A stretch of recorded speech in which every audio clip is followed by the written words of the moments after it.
Le Canada a toujours été un endroit visé pour immigrer depuis sa création. Par conséquent, le pays a beaucoup de communautés immigrantes réparties autour du pays, mais surtout dans les régions des grandes villes. Ça inclut des pays de l'Europe et récemment des régions de l'Afrique, de l'Asie et de l'Amérique. Ceci est la capsule.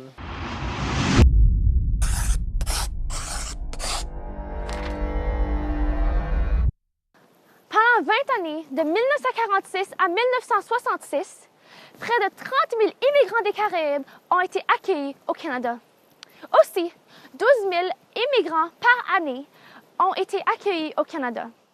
En 1966, 8,3% des immigrants du Canada étaient des immigrants des Caraïbes. D'après un recensement en 1996, près de 41% des immigrants jamaïcains se sont dirigés vers le Canada. Cela est un des plus gros taux d'immigration de la Jamaïque. 1,8% de la population canadienne de 1996 était d'origine des pays Caraïbes. Ceux-ci vivent maintenant dans les grandes villes comme Toronto, où il y a 54% de sa population, et Montréal, où il réside 23% de sa population.